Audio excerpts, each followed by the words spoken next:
자, 우리가 뭐 일단은 주식 투자하는 데 있어서 이 내재 가치를 분석하는 저처럼 뭐 내재 가치를 중요시하는 사람도 있고 또 테마라던가 정보 매매를 좋아하는 사람도 있어요. 근데 저 같은 경우는 이제 정보 매매보다는 내재 가치를 좀 중시하고 주식의 가치 적정 내재 가치 대비 가격을 측정하는 것을 주로 많이 하게 됩니다.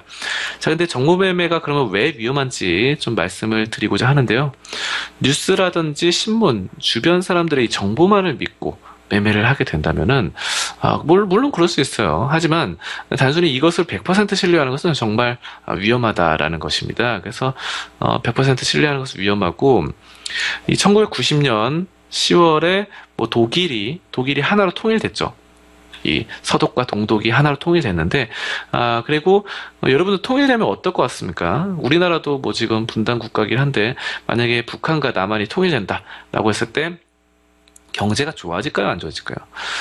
물론 일시적으로는 경제가 안 좋아질 수 있어요. 일시적으로는. 그렇지만 장기적으로 봤을 때는 경제가 좋아진다. 이렇게 보는 게 맞습니다. 세계적으로 다들 여러 가지 석학들은 다들 그렇게 보고 있고요.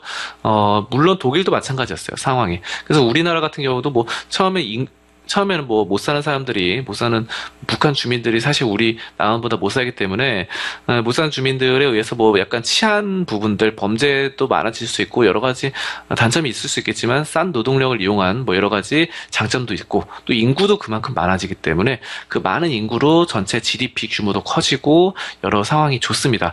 자, 그렇습니다. 그래서 아무튼 경제는 통일되면은 이렇게 계속 발전이 될 것입니다. 그래서 뭐 예전에 뭐 지금은 박근혜 전 대통령이 지금 뭐 검찰 수사도 받고 있고 이미지가 굉장히 안 좋고 부정한 행위도 많이 저질렀지만 예전에 뭐 통일은 대박이다 이런 말을 했죠. 그래서 저도 그렇게 생각합니다. 사실 뭐 부정한 행위를 저지른 거는 저지른 것이고 통일은 대박입니다.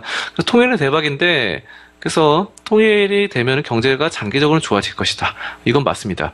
그래서 독일도 그때 통일이 됐을 때 이제 투자자들이 독일 경제가 이제 르네상스가 될 것이다. 굉장히 좋아질 것이다라고 낙관을 하고 있었습니다. 근데 문제는 이 증시예요. 이상하게 그럼 장기적으로 좋아지잖아요. 근데 증시가 통일이 되고 나서 이때 통일이 됐다고 봐요. 이때 통일되면은 더 좋아진다고 사람들이 막 투자하는데 그때부터 떨어진다는 것입니다. 이게 분명히 어 논리적으로 봤을 때는 장기적으로 인구도 더 많아지고 GDP 규모가 커지고 싼 노동력 이용해서 뭐 이용한다는 말이 좀 안 좋긴 하지만 어쩔 수 없죠. 뭐 그렇다고 보신다면은 분명히 좋아질 텐데 독일 증시가 계속해서 떨어졌다라는 것입니다. 반면에 1992년에 상반기에 독일 경제가 온통 안 좋은 이 우울한 뉴스가 나올 때가 있었어요. 우울한 뉴스. 그 당시 경제가 안 좋았습니다. 근데 증시가 그때부터 올라가기 시작했다는 것이죠. 자, 그렇습니다. 이게 바로 정보 매매가 위험하다는 거예요. 분명히 통일이 돼서 좋아질 것이다라고 생각했는데 증시가 떨어지고 또 증시가 경제가 안 좋다라고 해서 증시도 떨어져야 정상인데 증시가 올라간다는 것이에요.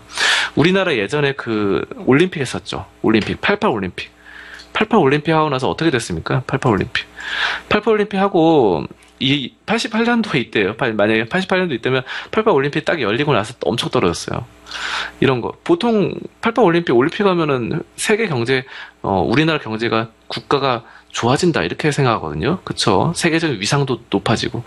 그런데도 떨어진다라는 것입니다. 그렇기 때문에 이런 정보 매매 하시면 안 좋다라는 점 말씀드리고요. 과거에 또 어떤 사례가 있었으면 한 기업에서 주주총회가 파산됐습니다. 주주총회 열린다 했다가 그냥 안 열렸어요. 엄청나게 악재죠. 근데 주가가 엄청나게 급등을 하는 이상한 현상이 보였습니다. 그리고 최근에 흐름도 있어요. 최근에 그 뭐 코리아 1호 이거 아시죠? 코리아 시리즈. 코리아 1호, 2호, 3호, 4호 뭐 이런 거 있잖아요. 그런 애들 이제 일단 이런 종목들이 이 선박회사기 때문에 한진해운에다가 이제 배를 빌려준단 말이죠. 배를 빌려주고 거기서 임대료를 받게 되는데 선박 펀드가 되겠는데 한진해운이 망했잖아요. 한진해운이 망했는데 그럼 당연히 안 좋겠죠, 수익성이 안 좋고 뭐 이렇게 자본 잠식 등등 여러 가지 악재들이 나왔습니다. 근데 이게 상한가 행진을 연달아서 하게 되는 이런 현상이 벌어지게 된다는 것입니다. 이거 뭐 아무것도 없어요. 아무것도 없었고 아무 정보, 뭐 숨은 정보 이런 거 없었습니다.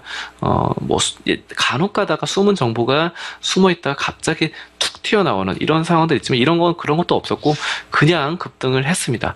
수십 퍼센트가 그냥 바닥에서 뛰어 올랐다가 최근에 다시 조정받으면서 어떻게 됐습니까? 이제 만기가 다 돼가지고 이제 완전 떨어졌죠. 엄청나게 떨어졌죠. 엄청 위험하죠. 그렇습니다. 이건 정보랑은 아무 무관하게 움직인다는 거예요. 정보랑은.